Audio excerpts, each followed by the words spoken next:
The NFC North coaches, real quickly. We talked earlier about this. Matt LaFleur. You got Matt LaFleur, you got Dan Campbell, you got Kevin O'Connell. Now, Kevin O'Connell has been the betting favorite of late. It had been Dan Campbell for Coach of the Year. As I've said, I'm not a big fan of this idea that Coach of the Year is the coach of the team that surprises the most.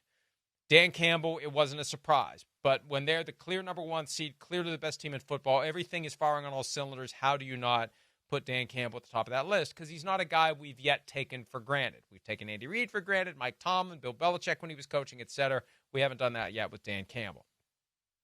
Now that they've lost a game and they've got the defensive injuries, people have noticed, hey, look at what Kevin O'Connell's doing. I mean, I was being as objective as I possibly could be and trying not to be womp about the Vikings' chances going into the season. Talent-wise, I put them at 4th in the NFC North. How do you make the case they're not the 4th best team in a pretty damn good division? Because the Bears had that hype. They had that glow.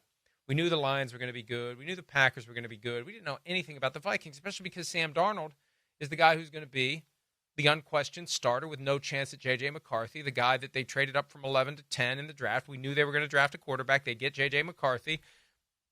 What do we really expect from Sam Darnold? So it was a big surprise. It's a huge surprise. It's mammoth for them to be where they are. And if they finish the job here, and all they have to do, I like simple playoff scenarios because my brain can't comprehend more than that.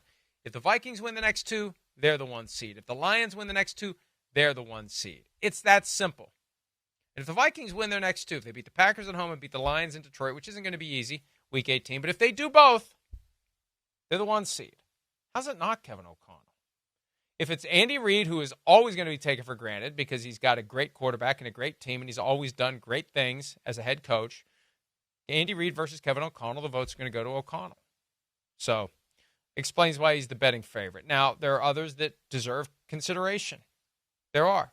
John Harbaugh, but see, the Ravens aren't even in position to clinch their division yet. If they don't win their division, that's a disappointment for the Ravens after being the 1 seed last year. That's the problem. John Harbaugh is not going to get any serious consideration. You could argue Sean McDermott should get some serious consideration, but they entered the season with a higher threshold of expectation. That's what it's all about. So between the 3 coaches, they're all 3 different in the NFC North. I don't think you can go wrong with any of them. Dan Campbell knows how to say all the right things at all the right time to inspire his players to go out and be better than they otherwise would be. Kevin O'Connell was the same way. He just has a different style. He's not that kind of rough and tumble and raw and profane when needed and very gritty and organic and fun. It's a different kind of fun. It's a very uplifting, positive, smile on the face at all times glow that comes from Kevin O'Connell. With Matt LaFleur, it's just kind of like, we're just going to go about our business.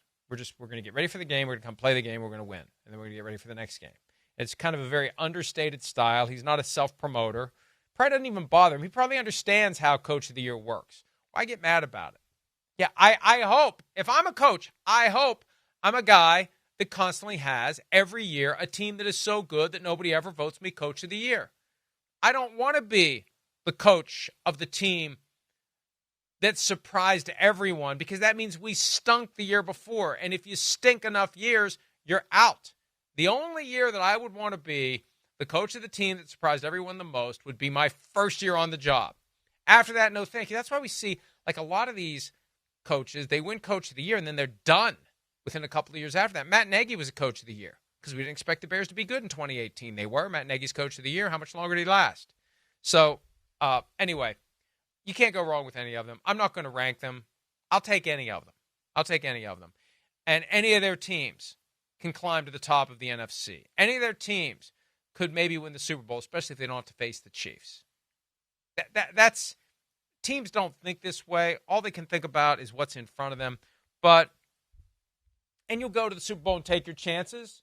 Hey, the Eagles somehow beat the Patriots in Super Bowl 52. Somehow. The Patriots were clearly the better team. It was Tom Brady versus Nick Foles. Tom Foles. Nick Foles versus Tom Brady. Like, I remember, because that's the only Super Bowl I've gotten wrong since probably I picked the Seahawks to beat the Broncos. I can't remember if I picked the Patriots to beat the Seahawks. But starting in 50, at least since 50, I've only gotten one wrong. Because it's Tom Brady versus Nick Foles. Are you kidding me? Sometimes it's that simple. It wasn't.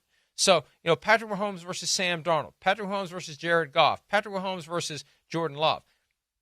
Not as lopsided of a quarterback matchup as we thought. So it wouldn't be as surprising if one of those teams gets to the Super Bowl and beats the Chiefs, even though the Chiefs continue to be great, continue to get to Super Bowls, and continue to come from behind, win down 10 points in the second half to win Super Bowls. Hi, it's Mike Florio. Thanks for watching PFT on YouTube. Hit subscribe for the latest news and analysis from Pro Football Talk.